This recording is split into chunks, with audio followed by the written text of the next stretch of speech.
Missing a couple people, but we do have a quorum for this evening, so we'll get started. It's 7:03. We'll go with roll call. Brandon, do you want to start us off? Sure. How do I do that? Just state your name. Brandon Russell. William Schnauber. Gary Israel, Alex Azarchin. Eric Peterson. Okay. And we want to welcome Brandon to his first meeting this evening. Thank you. Next on the agenda is the approval of the minutes from the February 20th, 2018 meeting. I'd make a motion that we approve the meetings as they've been outlined. Second. We have a motion to approve the minutes from the last meeting and a second. All those in favor, say aye. Aye. Aye. For those opposed, one abstention. Two abstentions. Alex, you were not here, correct? I'm sorry. Yeah, sorry, abstain.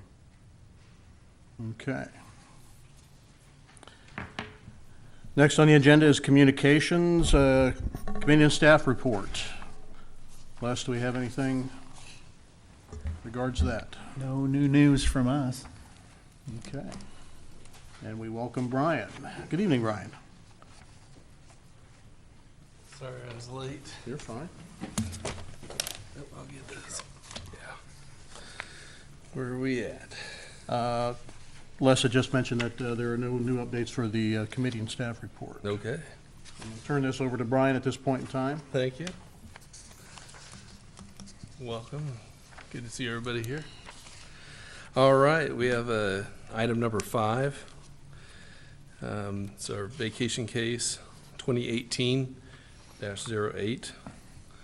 This is a public hearing on a petition filed by Tom Warren for a vacation of all of a 16-foot platted easement between lots 4 and 5 and a portion of 10-foot platted easement between lots 5 and 6. These are all located at 218 East Hamlin Road, Andover, Kansas. The subject property principal structure existed before Lakeview Heights neighborhood was platted in 1955, and the lot lines and easements platted do not line up with subject property ownership and cause a conflict for the construction of a privacy fence on the property line. And staff knows no reason not to grant the vacation as petitioned for.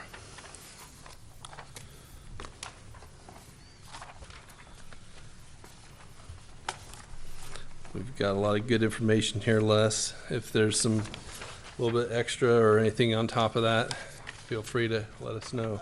A little explanation, as this case is kind of hard to follow just from the descriptions.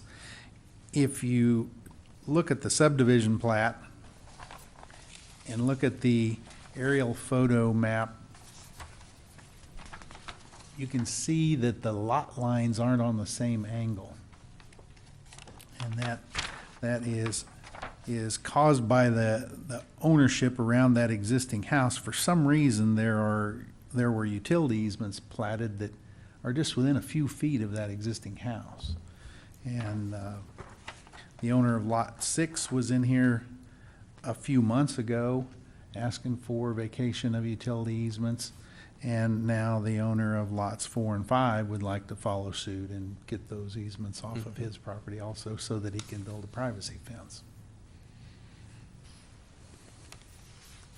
And I noticed that the Westar folks had a need for a guy wire. I think was that on this one, a guy wire easement. And so I just presume we will have that, or the applicant will have that legally described as appropriate, and will be provided to us before it goes to council. Correct. Okay. With that, is there any other questions of staff? And None here. No.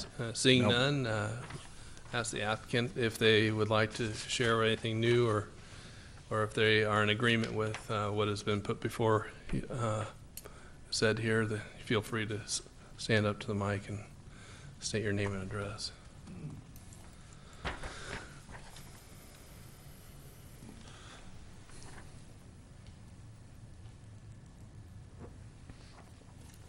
Good evening, I'm Tom Warren, owner of Lot 4 and 5 in Lakeview Heights. We're known as owning the old farmhouse because it was there before Lakeview Heights was platted, so all I wanted to address is the guy wires that Westar mentioned. It will not interfere with my plan for the fence. They're several feet from where the fence would be, so that's about really all I had to say, so just so the commission knows that. Mm-hmm.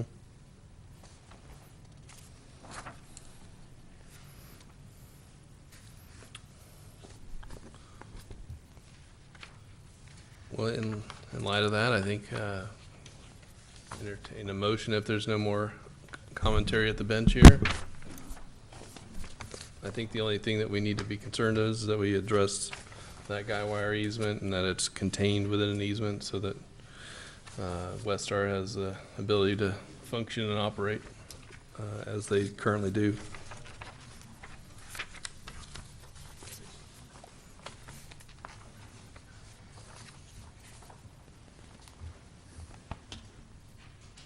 Mr. Chairman, I move that we accept VA 2018-02 with the knowledge that Westar has retains the right to have access to the utilities in that easement.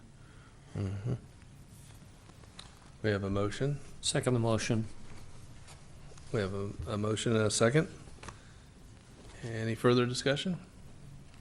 All in favor, say aye. Aye. Aye. And nay? Okay, I thought so. It's unanimous. Okay, thank you so much.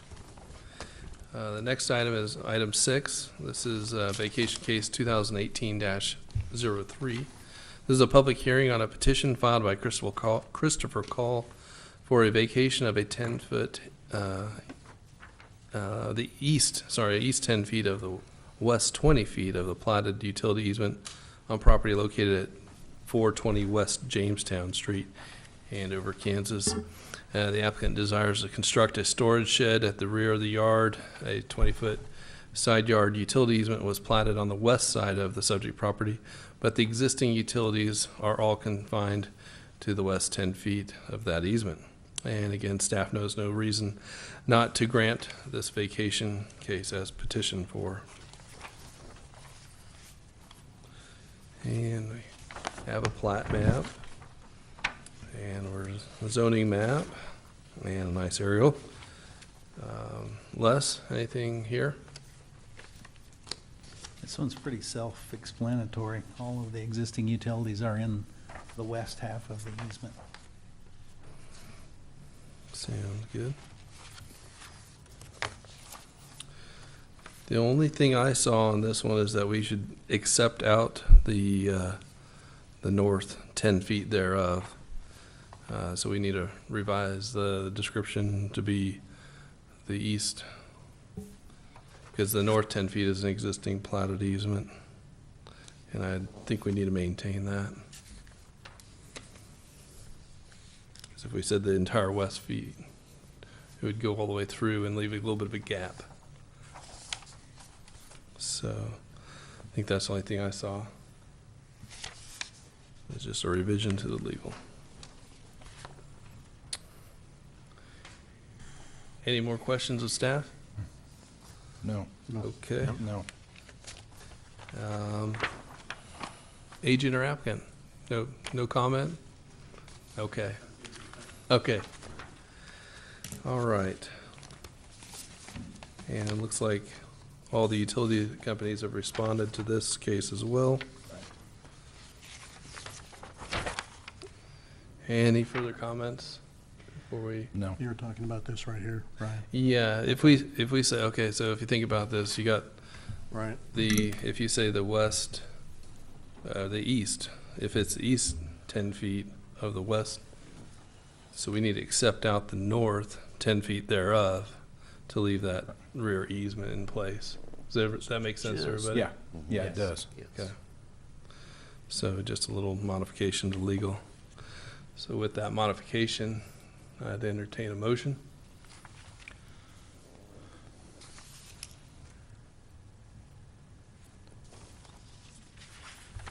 Mr. Chairman, I move that we accept VA 2018-03 as described, with knowledge that the east 10 feet of the north 20-foot Of the west. of the west 20-foot platted utility easement remain in place, You just want to accept the north 10 feet thereof. except the north 10 feet. Yep. Okay.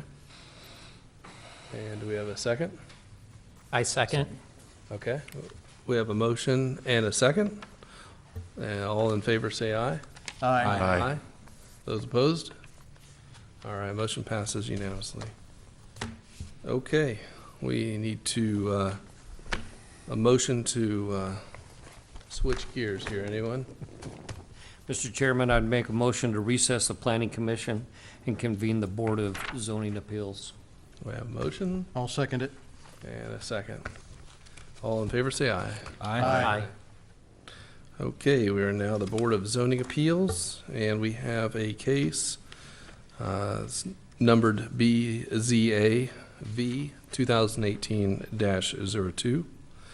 This is a public hearing on an application filed by H.L. Boyles requesting a variance from 1,676 square feet as an addition to the required 1,000 square foot maximum aggregate total floor area for the purpose of constructing a 420-foot addition to one of the two existing detached garage structures on the property located at 1157 South Ginkgo Lane, Andover, Kansas. The applicant desires to add the addition to an existing garage for additional storage.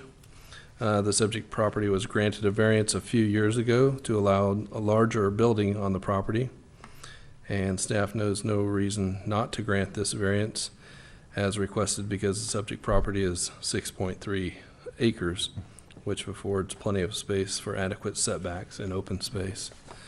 Okay.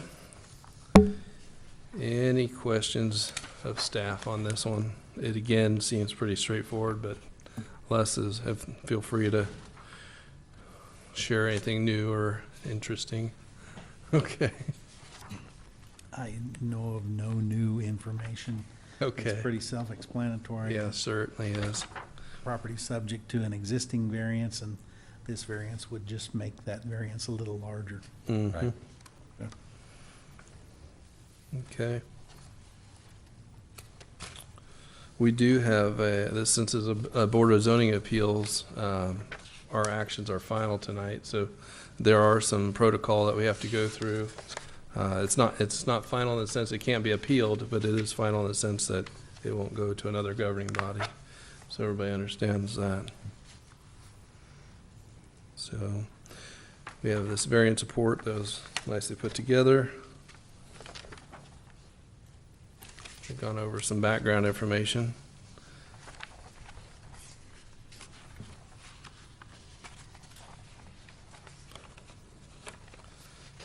And I do believe there's a little bit of housekeeping as well with this case.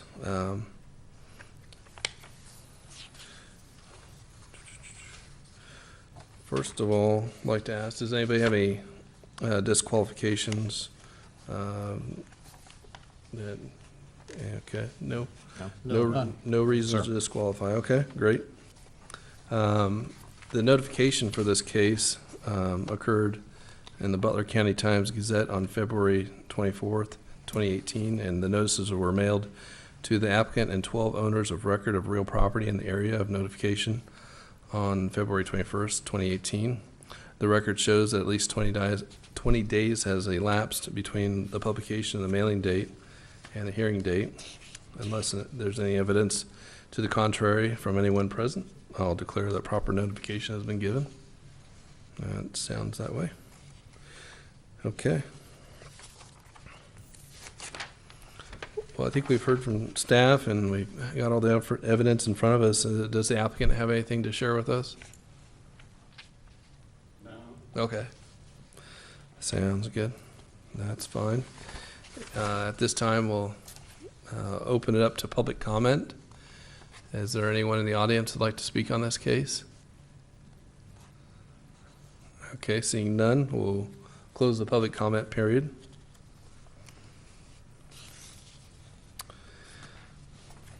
And take it to the bench for some deliberation. Any comments, questions, or concerns?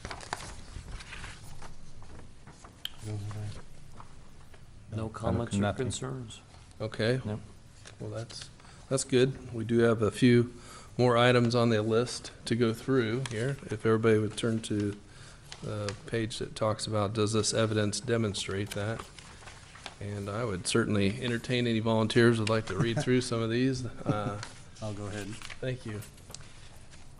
Does the evidence demonstrate that, one, the particular physical surroundings, shape, or topographical condition of the specific property involved would result in a practical difficulty or unnecessary hardship upon or for the owner, leasee, or occupant, as distinguished from a mere inconvenience, if the provisions of these regulations were literally enforced? Because the subject property is 6.3 acres and surrounding properties also have large accessory structures. Agree? Agree. Agree. Agree. 2, the request for a variance is not based exclusively upon a desire of the owner, lessee, occupant, or applicant to make more money out of the property, because the applicant simply desires to expand an existing garage for more personal use. Agree? Agreed. Agree. 3, the granting of the variance will not be materially detrimental or injurious to other property or improvements in the neighborhood in which the subject property is located. Because the subject property is 6.3 acres and surrounding properties also have large accessory structures and adequate setbacks, an open space can be maintained. Agreed. Agreed. 4, the proposed variance will not impair an adequate supply of light or air to adjacent property, substantially increase congestion on public streets or roads, increase the danger of fire, endanger the public safety, or substantially diminish or impair property values within the neighborhood. Again, because the subject property is 6.3 acres and surrounding properties also have large accessory structures and adequate setbacks, an open space can be maintained. Agreed? Agreed. Agreed. Okay, I think we've determined this case does meet the evidence. Now it's time to determine if these conditions, or the specific conditions, meet the statute requirements. We continue. Feel free. Okay. The board may grant a variance upon specific written findings of fact based upon the particular evidence presented at the hearing so that all 5 of the conditions required by KSA 12-759E have been met, which are listed below. If any of the conditions cannot be met, the condition or conditions need to be reworded from a positive to a negative statement and the variance not granted. 1, that the variance requested arises from such condition which is unique to the property in question and which is not ordinarily found in the same zoning district and is not created by an action or actions of the property owner or the applicant. Because the subject property is 6.3 acres and surrounding properties also have large accessory structures. Agreed. Agreed? Agreed. Agreed. 2, that granting of the variance will not adversely affect the rights of adjacent property owners or residents. Because the subject property is 6.3 acres and surrounding properties also have large accessory structures and adequate setbacks and open space can be maintained. Agreed. Agreed. 3, that strict application of the provisions of these regulations from which a variance is requested will constitute unnecessary hardship upon the property owner represented in the application. Because the subject property is 6.3 acres and surrounding properties also have large accessory structures and adequate setbacks and open space can be maintained. Agree? Agreed. Agree. Agreed. 4, that the variance desired will not adversely affect the public health, safety, morals, order, convenience, prosperity, or general welfare. Because the subject property is 6.3 acres and surrounding properties also have large accessory structures and adequate setbacks and open space can be maintained. Agree? Agreed. Agreed. Lastly, number 5, that granting the variance desired will not be opposed to the general spirit and intent of these regulations. Because the subject property is 6.3 acres and surrounding properties also have large accessory structures and adequate setbacks, and open space can be maintained. Agreed. Agreed. Agreed. Okay. That leaves just one more thing to do on this case, and that is to entertain a motion.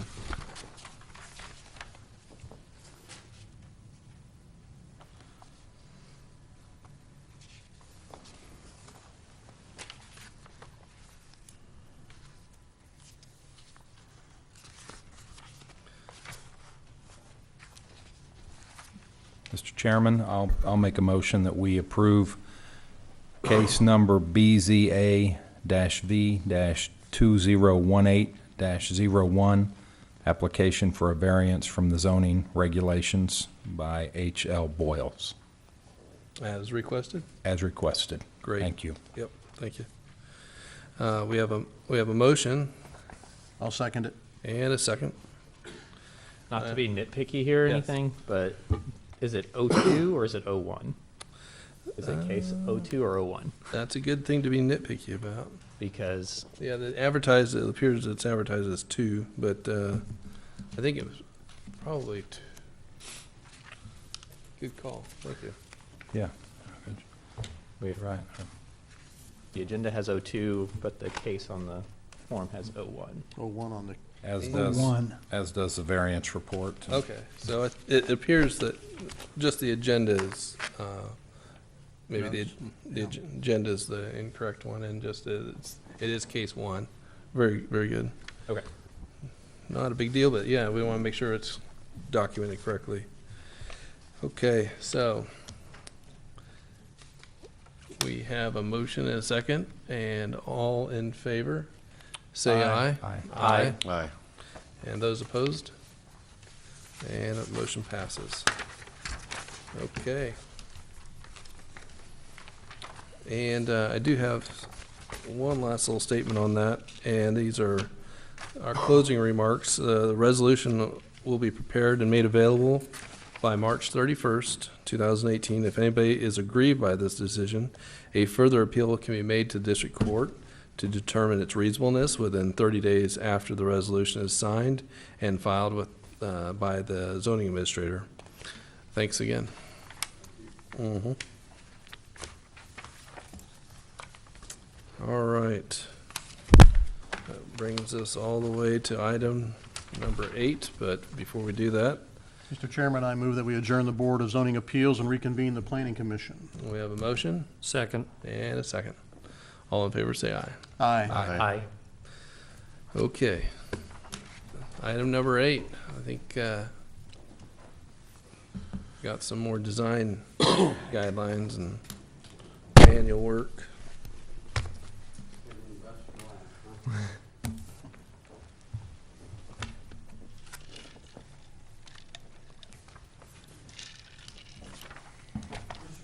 Yes, sir.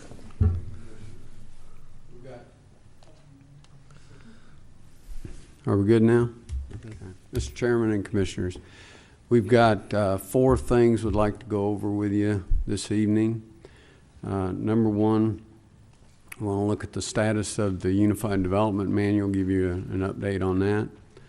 Number 2, we're going to look at the contents of the zoning, which is our main topic this evening. And then want to come back after giving an overview of the zoning and look at some of the specific tables in there. And then following that, we want to delve into any questions that you might have so we can get our pad and pencil going and make a bunch of notes for you. Okay.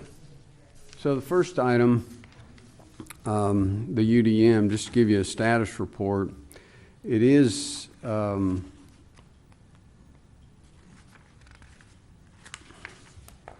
we've got the 7 parts to the document. And the first part 1, the development process in Andover, we are well along with that in terms of a draft. And we're now looking to fine tune that part of the UDM. The part 2, subdivision regulations have been looked at, definitions, and following this evening, after we talk about zoning and make any updates that you want to make and finish up some things with staff, then part 2 will be done of the document there. Part 3, the site plan review procedures and standards. You have seen all that information, and that part is done as well. Parts 4 and 5, Part 4, the stormwater management, and Part 5, the building and construction codes, staff is working towards completing those items, and our role will be to incorporate and get all that information worked into the document. Similar for Part 6, there's some updating of the floodplain management regulations, and that's similar to Parts 4 and 5. It's some formatting and things like that. It's not a lot of rewriting things.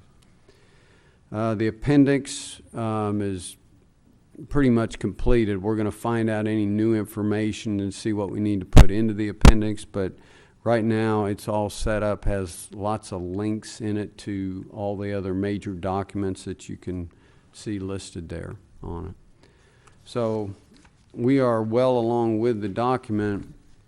Our broad goal is to the next time that we come back to see you all would be to have the full document that you could look at. Now, in the interim, if there's something that working with staff we feel we should bring to you, for example, signs was brought to you as a separate item because it was kind of a bear cat to work with. We may come upon something we think ought to come back to you and look at a little bit more in detail. But otherwise, the goal is to bring you the full document next time we meet. Looking at the zoning, just would want to point out we're up to 13 articles there, and that's one more article than the current zoning that you've got. And the reason for that, if you look at Articles 3 and Article 4, those originally were combined. And as we were working through it, frankly, just found it confusing to have what are general requirements that you'd find in all the districts lumped together with these different specific use provisions, and it just didn't work well. And so we've split those two out into two separate articles on it. So that's moved all the articles up in your current. At Article 5, the specific districts, we've gone to quite an effort to put those in tables. And so when we're done looking at this, I want to come back to those specific tables and just give you an overview of those tables on it. Off-street parking, we have a little bit of research more to do on that. We're actually going to contact local architects because some of the parking requirements are outdated, frankly. So there's 2 or 3 of those that we need to update in there. As you know, Article 8, signs, complete rewrite, all new information from what it was in the original zoning, as you know, due to the court case.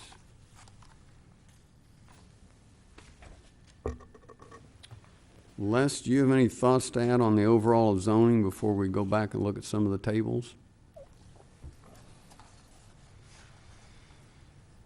I think you wanted to point out that the planned unit development zone isn't complete yet. It's still in a very rough draft stage. We're trying to condense it, make it much more intuitive so that a common person can understand and know what to expect of a planned unit development, know how to amend a planned unit development. So that's still a work in progress.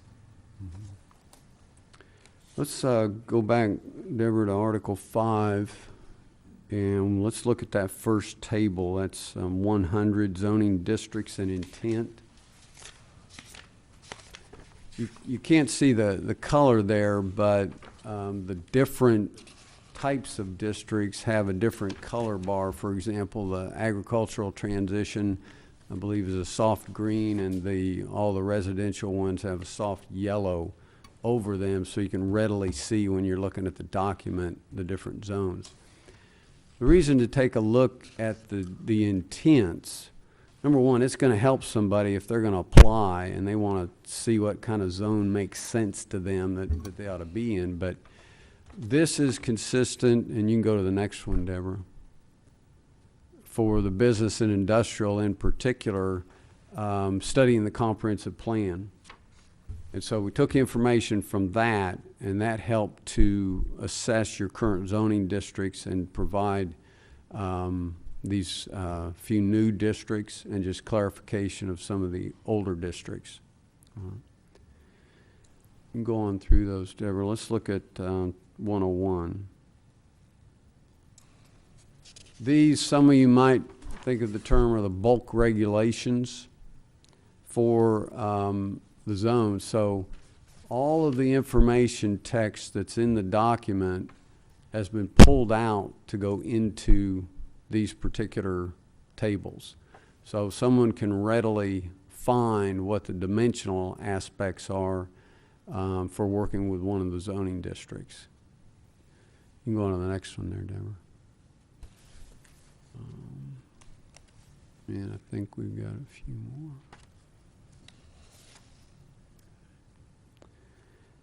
Let's go on down to 120.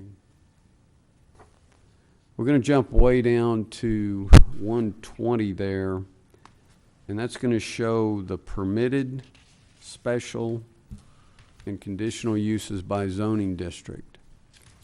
And again, that goes back to the original text in the document, and all the uses that are noted in the text are brought into this table here. Then they're categorized based upon permitted, special, and conditional uses. Again, that way you can relatively see exactly where a use would fall relative to the zoning districts on it. And then, you know, someone can readily see if it has a permitted, then they don't have to apply or do anything. They can go ahead and proceed with that. If you look over there to the right in the definitions, those, the majority of them will have active links right back to the definitions in the text and other places that you can go right to, so that it links up directly with the definition in the zoning. Are you trying to link back to that? This is a PDF file and the definitions Oh. aren't in it, but they do attach to Yeah. the original UDM. It's not going to link back for you from this standpoint. Well, that gives you an overview of some of the major changes in the zoning, or how we've crafted and put that together. Now we want to spend the rest of the time just addressing questions you've got. On the definitions under these use categories on this page 98-207, am I correct? So if you wanted to get the definition of campground as per what our code says, you can click on campgrounds and it'll pull right back up, and I think that's a great attribute of this. Yeah.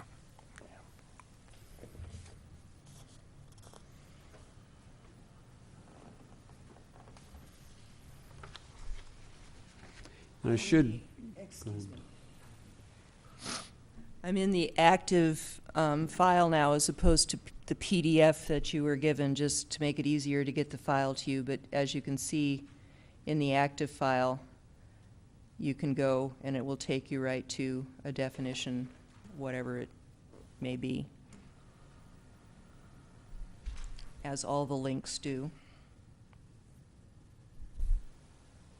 And I will comment on the definitions.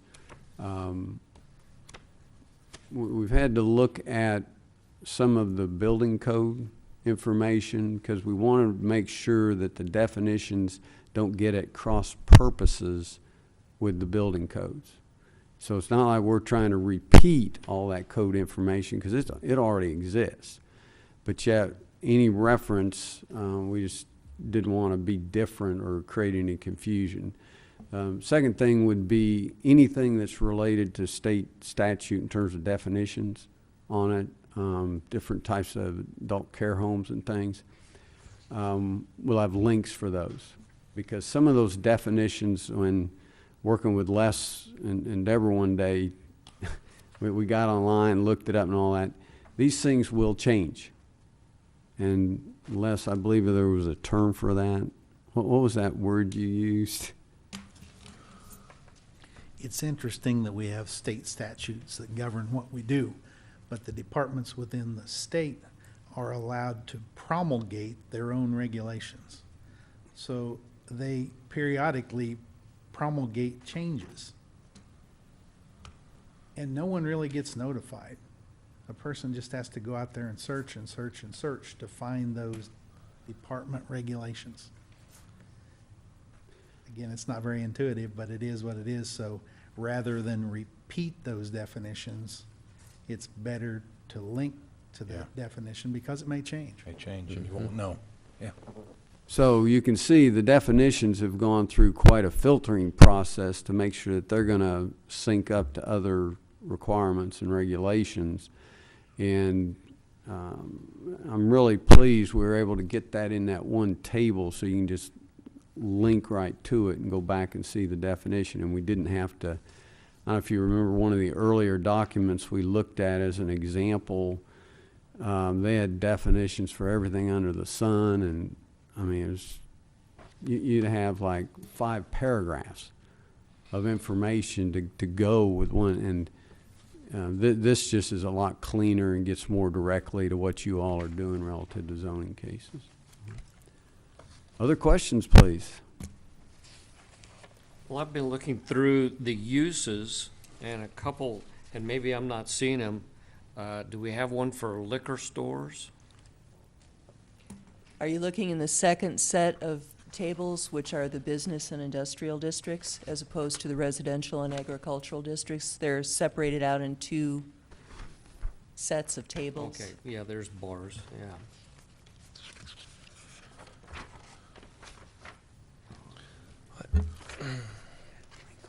Gary, I might comment on those business uses.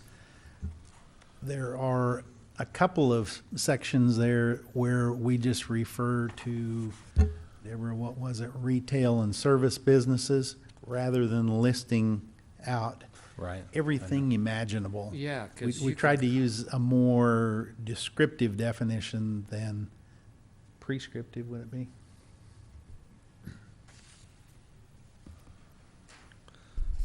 So in, for instance, that's not a good one. Here we go. Call it B4.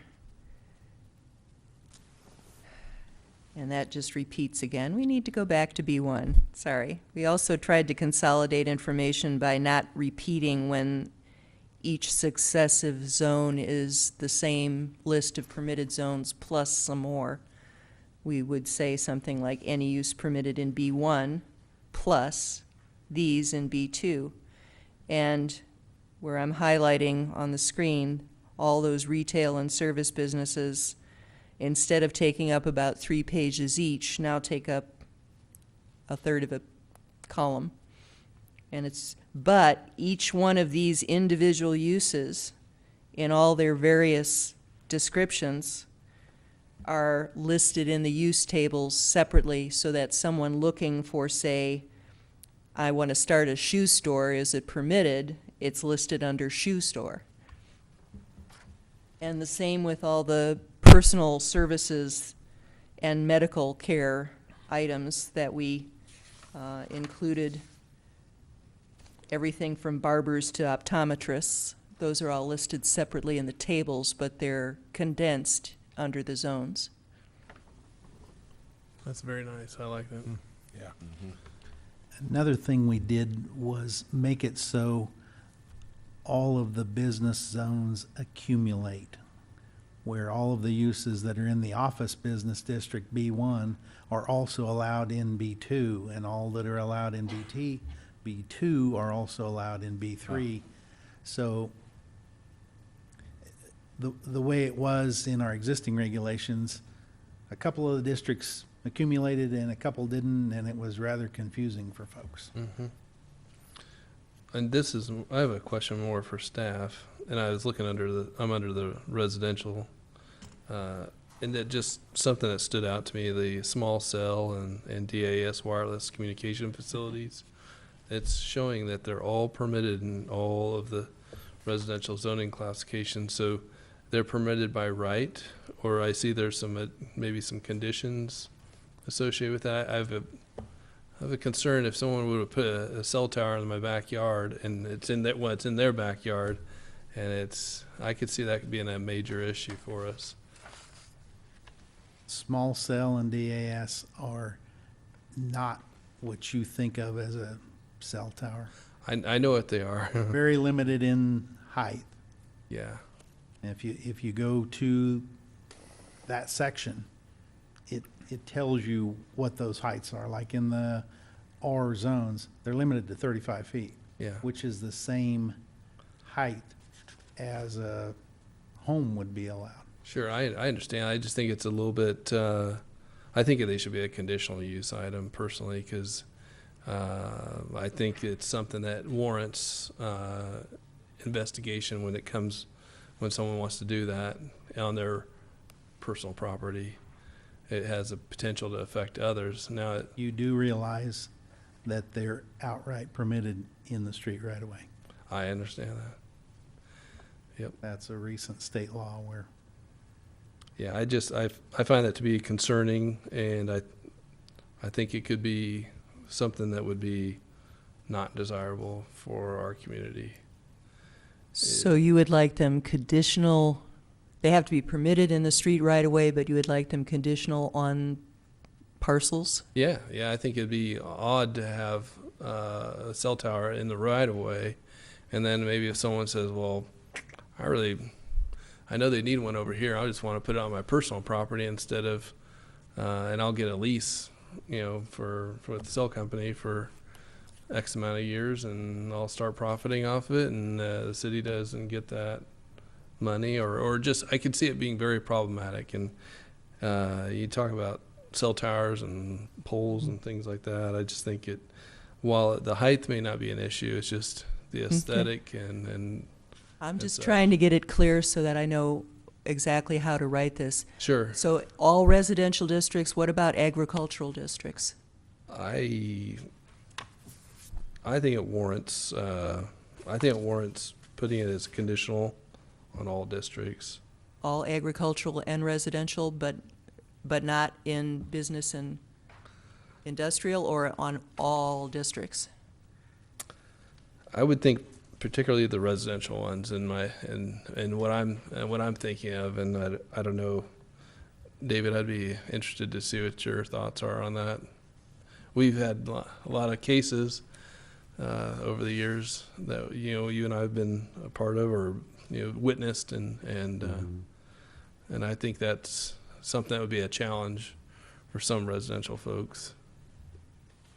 I've been studying a list of 18 things that you are not supposed to do when it comes to these cases, and I'm not coming up, well, you're not supposed to touch location. Now, this particular type of facility, and this is where, Les, I'd appreciate if you'd weigh in as a different animal. And so I'm certainly on board relative to ag and the residential. But commercial and business, if you got business and industrial, if you've got a height restriction already, then, but I see exactly what you're saying on the others.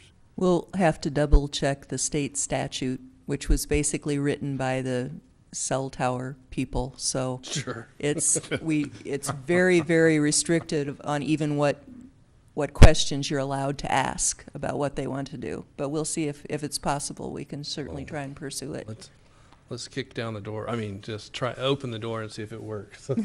Are you comfortable with that, Les? we'll just have to review that statute again. Sure. But they've really opened up the small cell and the DAS.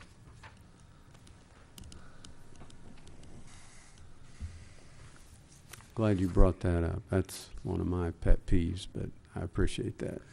Well, it's one of those things that if done right, it's okay. But I think if it's on personal property, that if it's not in the street right away, that gets to be a little bit sticky, I think, and especially if your neighbor is essentially profiting off your data plan, and you have to look at it all day long, and maybe I could see where someone may not like that. So that's all I was getting at.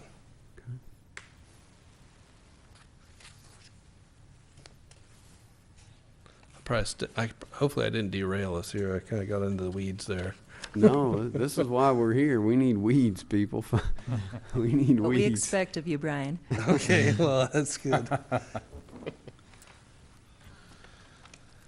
I have a question, and I don't think it's as much as for you guys as just my own clarification. On page 47, SF3, what does zero lot line mean? I looked for it and couldn't find it. A zero lot line residence allows one building to be set on the property line if the adjacent building is set off the property line by 10 feet and there's a common maintenance easement between the two where a person could get on the backside of their house that's on the zero lot line and give it a paint job or a new roof. Thank you. They're pretty common, but marginally successful. Some places they're very successful. Here in Wichita, we haven't seen a lot of them. Thank you.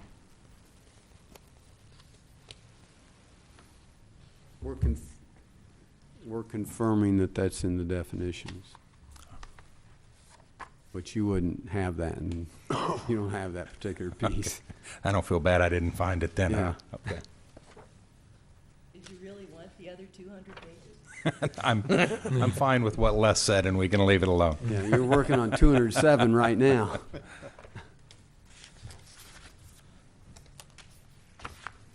And I presume we will not be distributing hard copies of this when we're done? Or is it's all going to be online, right? Only if requested. Okay. We're over 500 pages now? We're close to, we were at 4 something the other day. We We're at we 4 haven't looked at it for a something while, but without the stormwater regulations.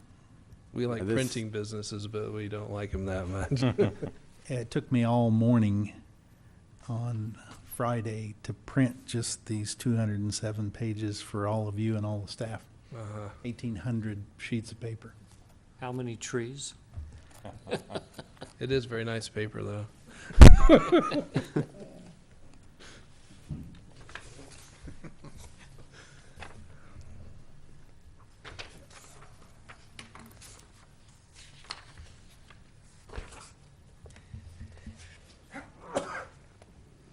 Excuse me.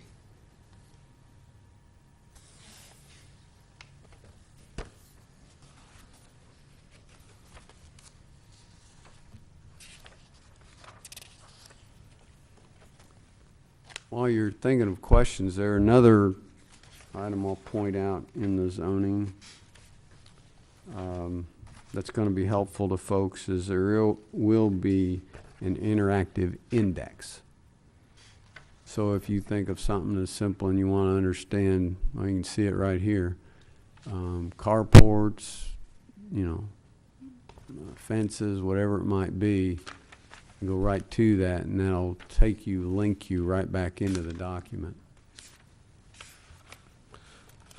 How about the search functionality? Is that going to be directly just the document itself, or will it, hopefully it doesn't, jump off the page and go into Google or something like that? I've seen some. There are links to websites, particularly state statute websites here and there. The functionality within the PDF document that we're providing will be hopefully enhanced when it goes on the web. The flipping book software that we're looking at utilizing to put this whole huge document on the web is even more user-friendly and allows you to jump back and forth much more easily. And it's got the hovering capacity that Les likes so well, where you don't have to actually even click on words to get definitions. You just hover over them and it will tell you the definition. But that won't happen until after it's on the web. Okay.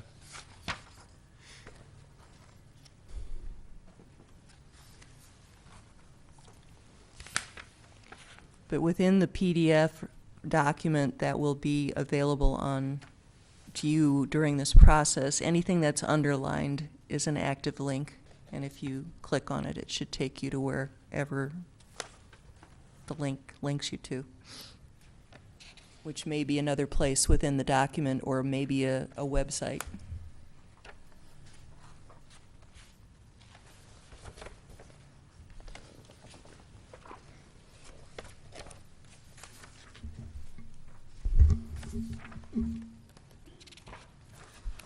Les, while they're studying, a new specific use in Article 4 there is electric vehicle charging stations. So that's one of the items. We try to bring this thing up to current information. And one we're talking about right now is food trucks. And Les, I think it's okay for you and me to kind of talk about it, but one question on that is, should food trucks be in the zoning?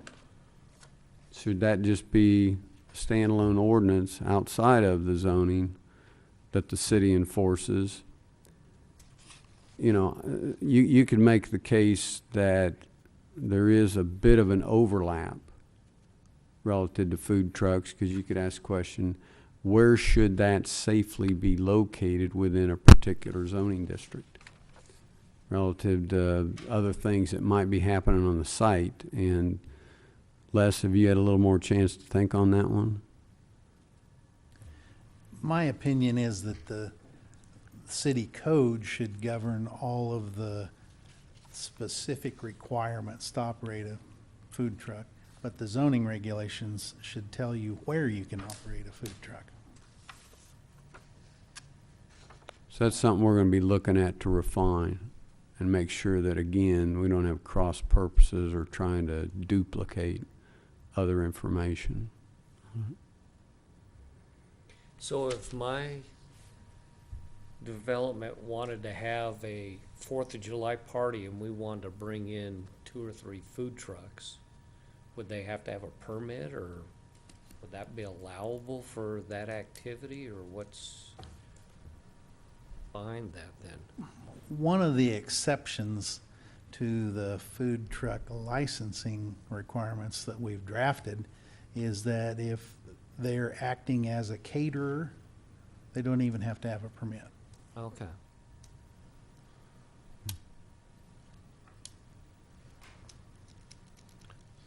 So catering would be by invite only. Yeah, if they just descended on our neighborhood because they thought they could sell a lot of things on Saturday afternoon, that wouldn't be permitted then.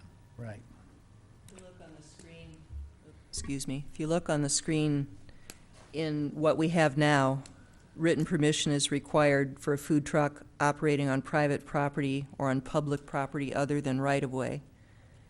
So from the property owner, manager, tenant, or other person in charge of the property has to give written permission for a food truck to show up and operate, unless it's in the public right-of-way.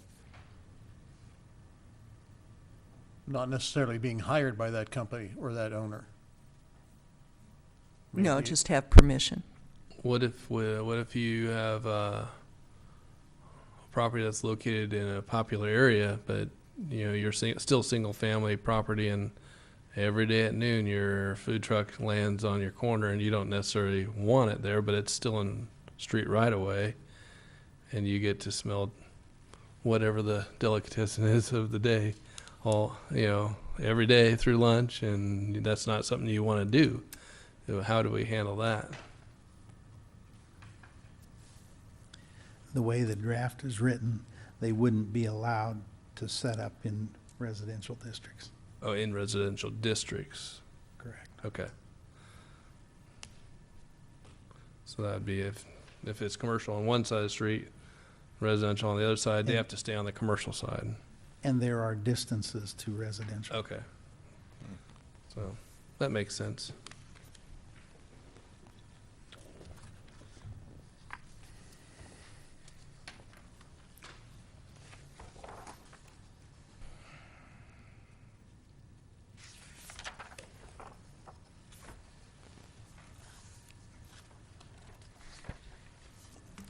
In the zoning districts, you'll notice that there are some new zoning districts and some that have been renamed.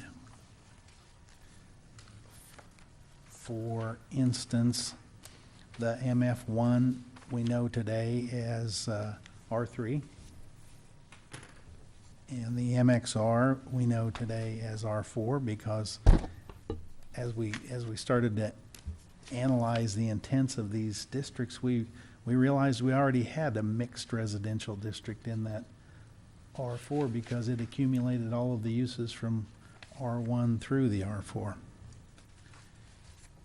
When we get over into the business and industrial districts, we have a new district there, the MXN, which reflects the US 54-400 corridor study, calling for more intense uses, possibly some more height in the districts, and more of a walkable neighborhood. The MXI industrial district was called B6 before.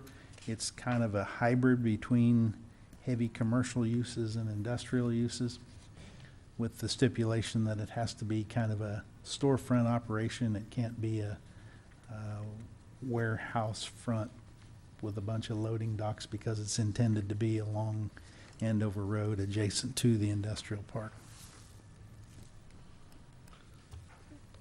For some of the others' benefit, we've added districts in hopes and anticipation of reducing some PUD cases as well as other cases. So with a PUD, it's more of a kind of a custom item, and so I think, Les, you can expand on that.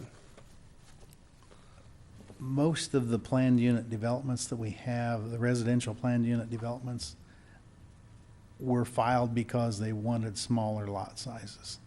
Our current minimum lot size in the R2 residential district is 10,000 square feet. Most of those PUDs are in the 8,000 plus or minus minimum lot area. We're proposing that the revised R2 district would allow lot sizes as small as 8,500 square feet.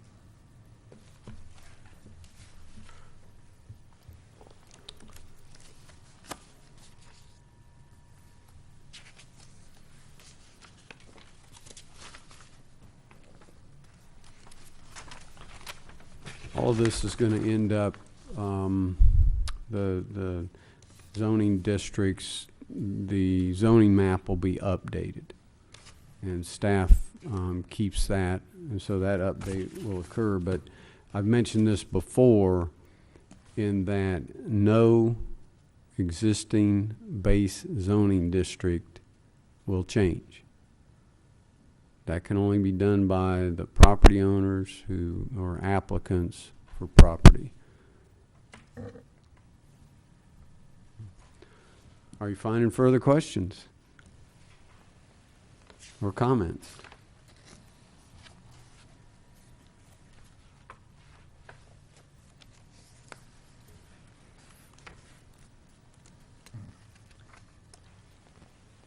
If And if you do find something after the meeting, don't hesitate to get in touch with staff on it.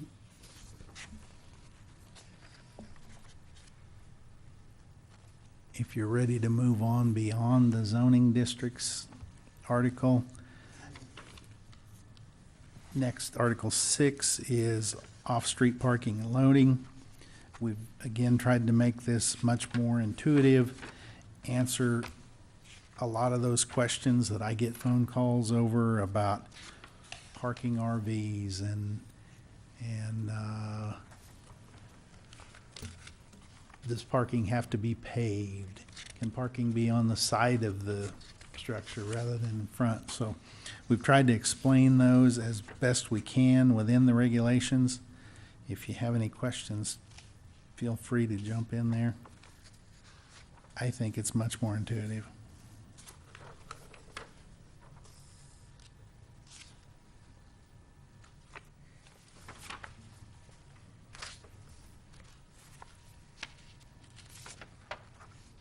But as David said earlier, there are a couple of the uses that we're reaching out to some of the architects to see if we can get a better handle on the requirements for parking for things like schools and some of the commercial uses.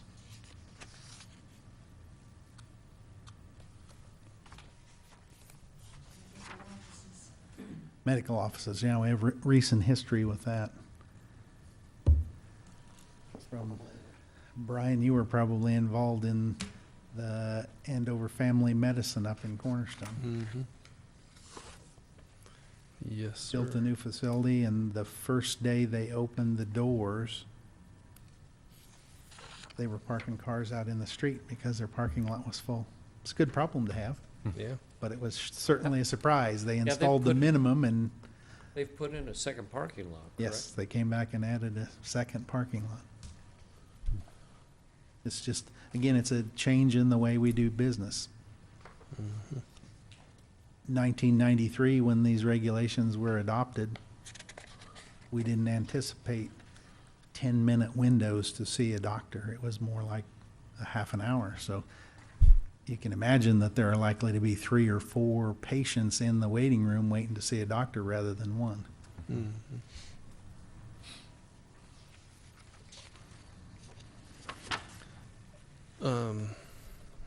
David, in here, do we get into reference to the fire department when when they're obviously they need to be engaged on a lot of things, but I know that it comes with more of the building code side of things, but I know as far as development goes, it's always good to engage the fire department maybe earlier than later with regard to planning things, and I don't know if we need specific references in there, but maybe if there was such a thing as a template that gives them guidance as far as the steps to developing in Andover, maybe it ought to mention something about coordinating with the fire chief and whatnot.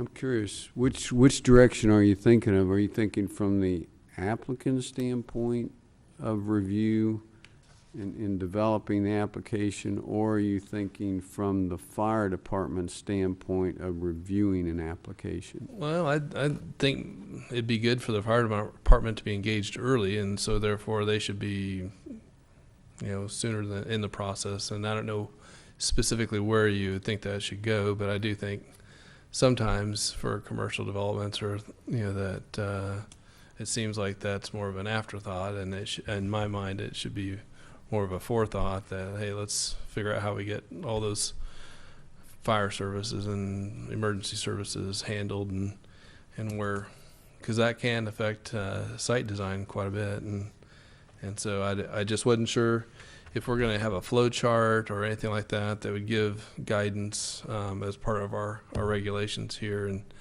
I haven't seen one yet, but I'm sure you're working on something like that. Well, I'm formulating a question here, but standard procedure, something's going to get submitted to staff, and staff is going to get those technical reviews on it, so that's going to be part of it. But I'm curious, are you thinking direct connection between the applicant and the fire department to feed information versus waiting until the applicant has kind of guessed at it and tried to follow along with regulations? You think that rapport ought to happen? Yeah, I guess that's where I'm kind of pointing towards, that 100% shouldn't land on staff's shoulders to go out and vet everything. A lot of that is due diligence that the applicant should be actively seeking before they even bring the case to staff, and so to planning staff or others, that some of those things need to be vetted out, and it would hopefully make things easier from the development transition standpoint, from, having a more well thought out process. And I'm just picking on fire department because that's something that sometimes gets left off, and people, oh yeah, that'll work just fine. And Well, I'm thinking even public works and things like that, but let me ask staff as well as you. Is it possible if we put into the text to stress that open communications are encouraged between an applicant and any city entity that should be provide advice? Should that be encouraged in the zoning as opposed to going through staff and then providing feedback? There's a lot of interaction between the building code and the fire code. And like with the State Department regulations, those change a lot. Matter of fact, they change every 3 years. So to put those specific regulations in the UDM would probably be a little bit counterproductive. The fire code is very prescriptive. That designer should know that he has to meet the fire code. And those regulations are available, they're prescriptive. And as soon as we receive an application, the first thing we do is distribute to all the utility providers, the fire department, public works department, the city engineer, even the postmaster gets a copy of a new plat. So it's just automatic that application goes out to all those different agencies. Can you see, Brian, from an applicant standpoint, encouraging that communication directly? Because, there are a lot of cases where you got something that needs a little guidance. It's something that's a little hard to figure out if you're trying to read the regulation. Would that help with what we're talking about? I think in general, yeah, that would work. Are you, I'm trying to wrap this, my mind around this. Are you saying that the applicant has contact directly to the fire department? Yeah, if before they get committed to some design or that they really I see think, that eating up a lot of time off, for the heads to be at the fire department, that I don't know how that they would respond to that. well, it's good that they get engaged sooner in general, because that gives they can say, this is how we're going to do it. We're not going to have a bunch of for lack of a word, Mickey Mouse ideas here. This is how it's going to be. And so a lot of times that decision needs to happen sooner than later.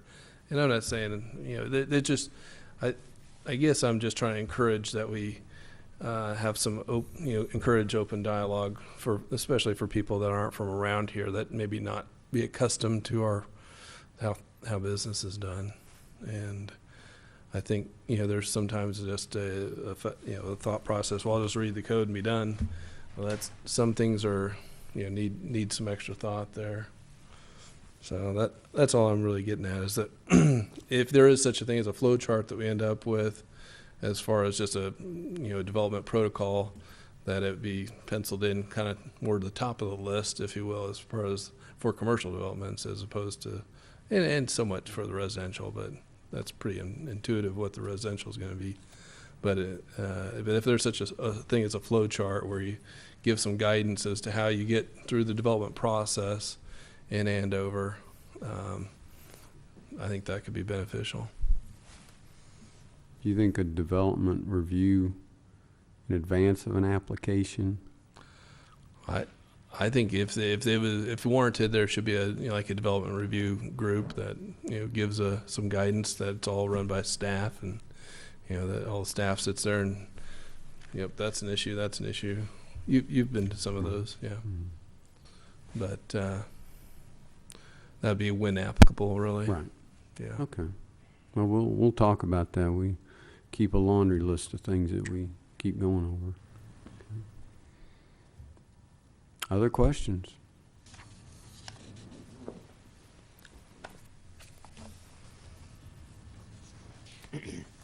David, I see in here that there's bed and breakfast homes, and then I was looking under parking. And let's see, what is it? It'd be 101 A5. Five, maybe. Yeah. Hotels, motels, bed and breakfast homes and inns, one parking space per rental unit.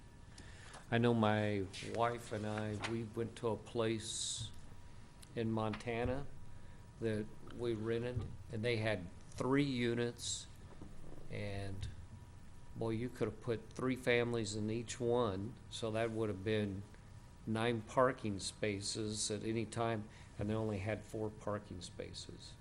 And I heard about one the other day where somebody rented their house out and 100 people showed up. I mean, if that happened, if I did that in my neighborhood, there wouldn't be a place for anybody to park anywhere. So how do you manage that? Is there any restriction or anything that the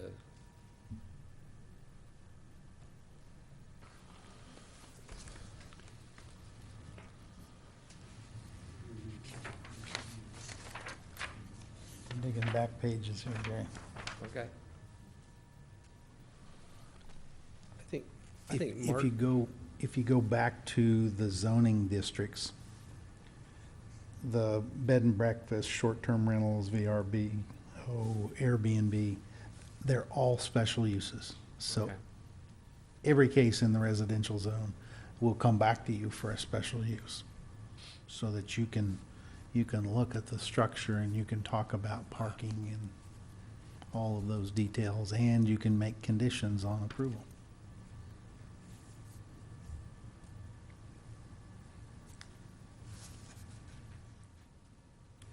the market will solve a lot of problems too, I'd say, with regard to things. You know, if someone did have units that didn't have enough parking, I'm sure people are going to talk about it and online, and they'll correct the problem. But yeah, it's good point. One of the things we learned in researching the short-term rentals is that there are about as many regulations as there are different jurisdictions. Everybody has a different way of handling them. You know, if you can imagine in a beach community, they've got a whole different set of regulations as compared to Andover, Kansas.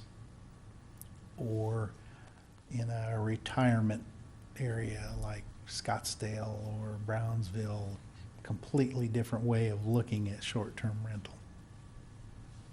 We've taken the special use route because we don't see it as a particularly mainstream use in Andover. It will be those rare occasions where someone thinks they can make a buck off of the vacant space they have in their home.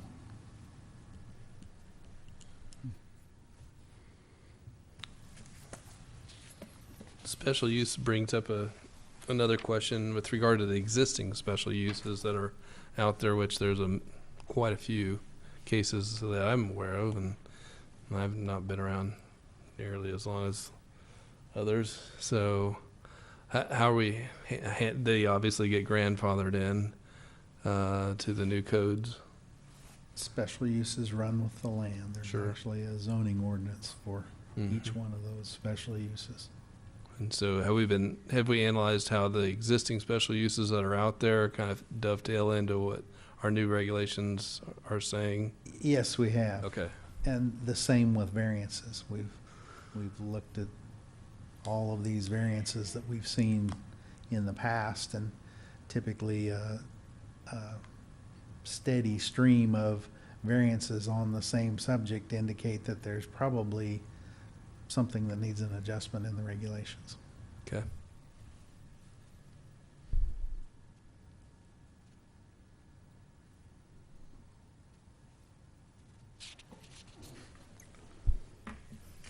Article 7 there, accessory uses, structures, temporary uses, and home occupations. Again, we've tried to make it much more intuitive. We got into the storage of vehicles as a specific accessory use and tried to bring together words from 3 or 4 different locations to make it clear to a person what's storage of a vehicle and what's parking of a vehicle, and time limits and so forth, location limits. Are we updating any of our enforcement activities, or is it all the same? Because, I mean, we've got a lot of rules here. I mean, Well, on the next city council agenda, we have hiring of a revised job description that will spend much more time in planning and enforcement. that's good to hear.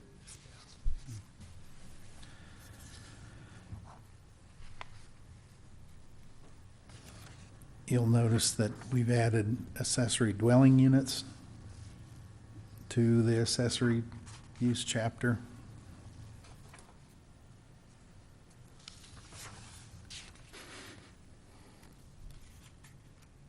Temporary uses stay pretty much the same. There are a few changes that make it more clear for things like the ephemeral garden centers that pop up in the parking lots at the big box stores. Home occupations we've cleared up.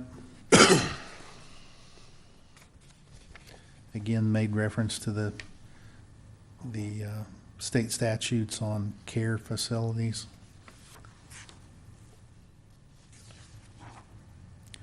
And the sign chapter that we saw a couple months ago, we have incorporated those comments from the last time we talked about it.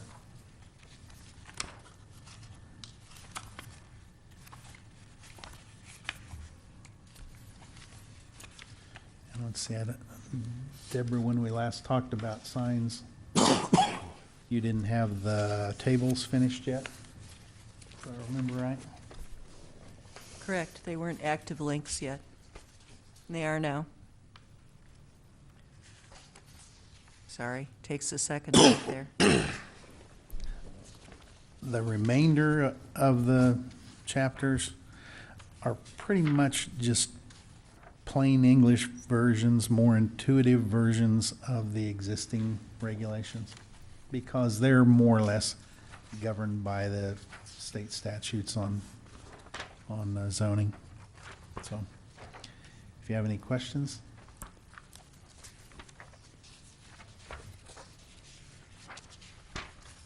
David, do you have any more comments?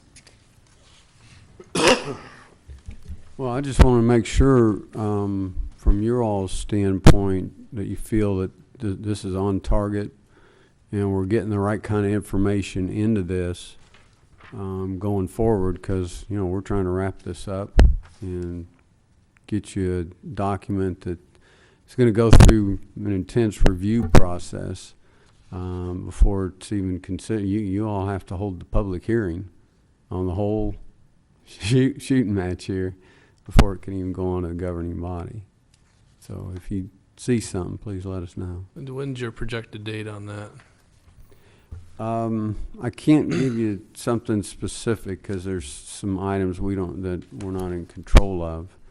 But, you know, what we're trying to establish is to bring you something each month. Now, I won't guarantee next month we can bring you the whole document. But if we don't have it to you in the next 2 months, then something's out of kilter. That's all. I was curious. Just curious what My goal is to have the public hearing in May. for adoption. Yes. Okay. That's not very far away. Is there a test on this before? And again, I know 207 pages is a lot to look at between Friday and Tuesday. Yeah. If you have some time and you want to make a phone call or drop by, I'm happy to sit down and answer questions or whatever is necessary. Thank you. That would be good. I can tell you that with 84 minutes of experience, this kind of a document is so much more usable and explorable than the old one, which is where I started my learning curve. So from that perspective, in terms of which many applicants would be coming into this cold trying to find what they're after, this is a much more user-friendly document, despite it being We larger. looked at It's so much virtually easier to navigate. hundreds of regulations online. And you'll probably enjoy this even more when it goes live I can because tell. it will be on this flipping book Yeah, software Yeah. that makes it very easy. even just in PDF format, that's so much easier. So, Yeah. it's good work.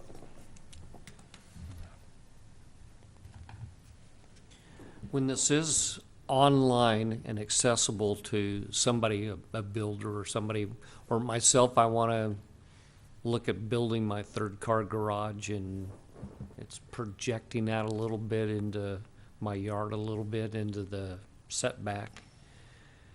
And I have a question, and I'm looking through there. Is there going to be any way of contacting the administrator or somebody from the city about a specific question? The very first part, if you look at the UDM table of contents, that's part one. You haven't seen that yet, but it's going to be worked out. You can see addressing developers, contractors, and landowners. And that's where that information will be, is the contact information. Okay.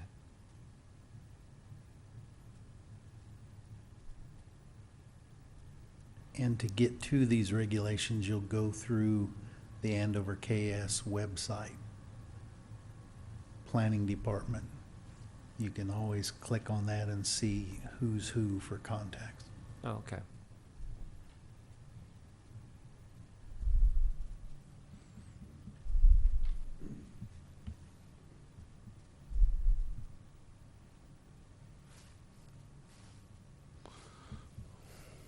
Well, gentlemen, Mr. Chairman, we appreciate your time this evening. Thank you very much. Yeah, good work. Thank you and good work. Good work. Oh, I think that takes us to member items. Start down over there. Any- I have nothing for the good of the cause, Okay. Mr. Chairman. Yeah, I don't have anything else. nothing new. Nothing here? Not here. I guess it's the first day of spring. That's the only thing I was going to say. So that's good. And welcome. Thank you. Yeah. Thank you. And it's Brandon. Yes, And help me with your last name again. Russell. Russell. That's great to have you here. Thank you very much. Great service to our community. Brandon, what's your background? Well, I've been on a planning commission for an hour and a half. I presently work for Kansas Big Brothers Big Sisters. Prior to that, I was in public safety for about 25 years. So. Mhm. Yep. So you appreciate the comments on the fire. Right. Well, I was going to say, watch out when you walk into a station and ask about. We'll get to that later, though. Well, thank you guys all, and take a motion to adjourn. Make a motion to adjourn. I second it. We have a motion by Gary and second by Mr. Schnauber. All in favor, say aye. Aye. Aye.